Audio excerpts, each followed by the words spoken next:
When it comes to MLB-ready outfielders, there's a huge discussion regarding who is the best outfielder and who is the most entertaining to watch. Some people might say an aging Mike Trout, who just finished his 2023 season batting a .263 average with an OPS plus of 131, or an Aaron Judge, a Yankees outfielder who was injured for almost half the season but still putting up good enough numbers to rival his previous MVP year. Or is it a young rookie named Corbin Carroll, who is having the time of his life in the World Series at the moment? Or maybe perhaps you thought of a name like Juan Soto, because come on, it's Juan Soto, who doesn't love him? Yeah, those names with the popularity game definitely win it all, but if I were to ask baseball fans who is an outfielder, that might rub you the wrong way. And some people might have thought of Tommy Pham. Now, Tommy Pham has definitely had his issues, and I plan on discussing them with you today. But is Tommy Pham a horrible human being that continues to get hate because of how he acts or things he's done in his past? I'm sure he isn't. See, Tommy Pham, in my opinion, and many others, seem to have this narrative of being a really crappy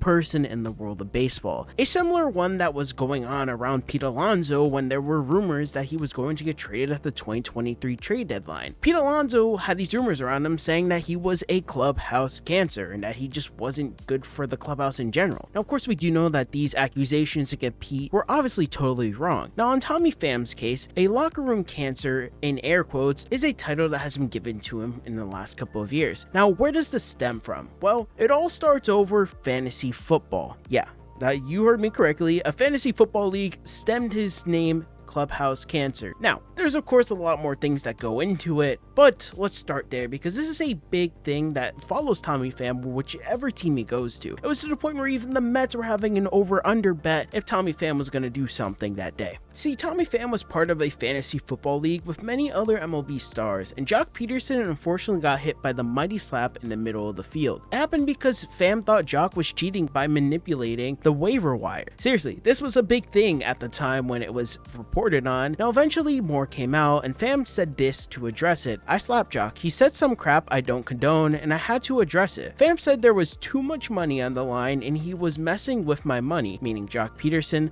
I'm a big dog in Vegas, and I'm a high roller at many casinos. And people thought this was a joke for a very long time until Jock came with the receipts. He showed proof. Jock was slapped because he sent a gif of making fun of his previous team, the San Diego Padres, and the rest is history. Honestly, at this point you might be thinking, why slap someone if you're an MLB player making really good money and get suspended for 3 games and lose a ton of money? Well, like I said, Tommy Pham is a serious human being. Tommy Pham has been described as many things over his career, either good or bad, but one thing that has been consistent is the fact that he has a very serious attitude. You don't want to mess with him and you don't want to be on his bad side, but there are some positive aspects to that trait. And when I say trait, of course I mean seriousness. Ken Rosenthal produced a really nice article about this scenario around why Tommy Pham is really hated by the media and overall just baseball fans in general, and he goes into a lot of depth explaining what Pham's past coaches thought of him and players that I would like to kind of share some with you today. Now, of course, I'm going to leave the article in the description below if you want to check it out yourself, but today we'll be highlighting some of the parts that I picked from it. Starting from all the way back in 2019, during this time, Pham was playing for the Tampa Bay Rays, a team that was pretty solid. They ended up being second in the division with 96 wins and 66 losses. In 2019, Tommy Pham had a decent year, one of his best actually, a .273 average, a .389 OBP, a .450 slug, and an .818 OPS while maintaining a .120 OPS plus. By far one of his best years, like I've said. During one of the Rays games in 2019, Pham got picked off of first base to halt a rally that unfortunately ended the game. Afterward, he told reporters with a bluntness that he's known for, "All I'm going to say is I effed up. And that's it. I messed up. I have nothing else to say." In a recent conversation about Tommy Pham, speaking, this is from Ken Rosenthal's point of view, then Rays first base coach Ozzie Timmons said of Pham taking accountability that day, "That was the one thing that I remember." Now, if this doesn't speak much to Tommy Pham's character, I guess I kind of have to break it down to you. Tommy Pham is a guy that, no matter how you look at him, he's always going to be serious, but he's always going to take accountability and be blunt if he's wrong or right. He's a guy that is very misunderstood in a sense, maybe that's arrogance of course, but who knows? close. Now, of course, you could say this was before the slap incident. Maybe Tommy Pham changed from 2019 to 2021. Now, let's look no further than his previous two teams. And of course, I'm speaking of the 2023 Mets and the 2023 Diamondbacks. The 2023 Mets, oh boy, man, this team was a disaster. It was looked out to be one of the teams that would rival that 2015 World Series run and hopefully get a World Series in Citi Field once again. Now, when Pham signed in the offseason, a lot of Mets fans saw this as an A+,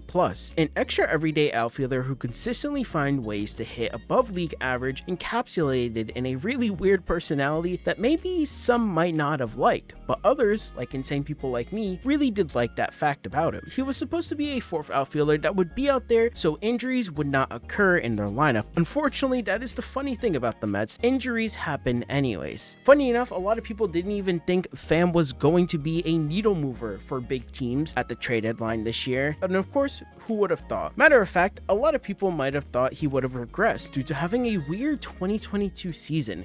In 2022, he played between two teams, the Reds and the Red Sox, where he hit below average on each team and unfortunately didn't seem worthy of an insane contract in his upcoming free agency year, meaning 2023. Pham looked like his age was finally catching up to him. Now fast forward, of course, now to 2023. His pre-All-Star stats were really solid to the point where Pham was a high priority target for a lot of teams looking for outfielders. Pham batted a 277 average, a 350 OBP, a 485 slug, and an OPS of 835. Pretty good compared to his numbers the previous 2 years. Now Pham, he improved around each statistic from 20 to 40 points in each category. Pham was the shining star in such a gloomy Mets team and overall just a year for the Mets. They were riddled with injuries, had a really bad season, and overall just not the Mets people expected. Yes, the New York Mets 2023 experiment was a failure, but that didn't mean anything for Tommy Pham because the sky was the limit for him. At the trade deadline, Pham was slowly becoming a target, like I said, that many people looked out for. Pham had a hot bat and played pretty decent of defense where people could trust you out there without having a heart attack, and the thought of just you dropping the ball was something that didn't riddle a pitcher's mind.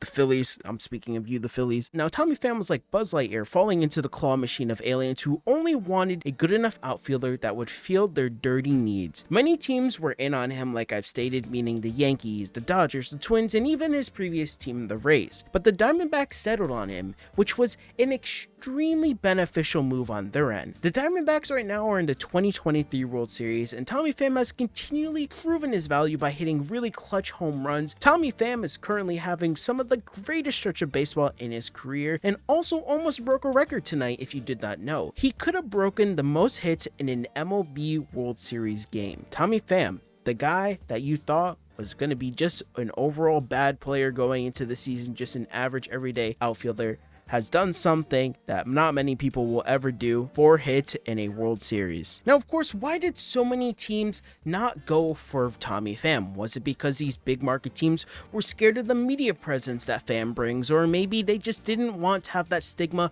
around their clubhouse? And perhaps maybe the Diamondbacks just eventually just had a better trade package for Epler, and maybe that's why they went with the Diamondbacks. During this process of trading Pham, Ken Rosenthal spoke to many people around the league and specifically asked his managers, Buck Showalter. During this process of trading Pham, Ken Rosenthal spoke to many people around the league, and he specifically asked Buck Showalter, Mets manager at the time, what he thought of Pham. And Buck talked about a conversation he had with Pham during the trade deadline. In Ken's article, it states, it says a lot about a player, Showalter told Pham. When you have former teammates, coaches, and people in the PR and the media coming up to you during every batting practice from every team you played on. After responding with a smile, Pham cracked a joke. Well, you know, Buck, Pham told Showalter, I'm a very likable guy. Showalter told Pham regarding what he heard, it's all wrong. I've seen all the teams you played for and everybody loves you. Buck Showalter, a manager that many people view around the league as someone who they really enjoy whether you hate or like Buck, he definitely has some credibility. And weeks later, Rosenthal decided to ask the Diamondbacks general manager, Mike Hazen, excuse me if I'm pronouncing that wrong, about Tommy Pham, just to see if it was just a one-off. Maybe Showalter just said this because he maybe just really liked Pham in general. Hazen had this to say about Pham so far in the Diamondbacks: whether you think you know about Tommy Pham, you don't. Tommy Pham is sort of this weird enigma in all of baseball. Someone that is on the outside, or perhaps a single Google search, makes this guy look like a really weird, intolerable person, but once you start to do a little research and dig under the rubble, you kind of understand how he is as a human in the clubhouse and just in general as a person. No matter what you think of him, he is still a really entertaining baseball player. He shows up every day,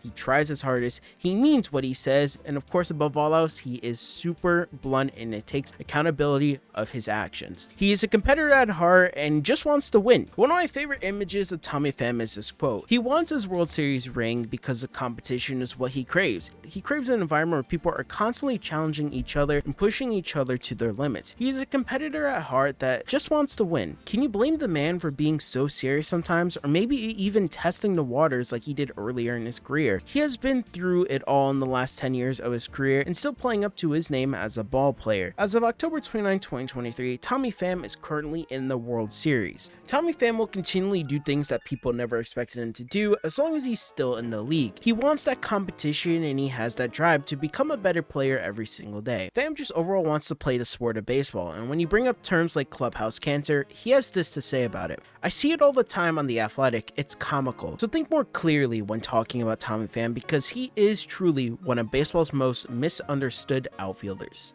Thank you guys for watching. Have a great day or night when you're watching this. Have a good one. Bye.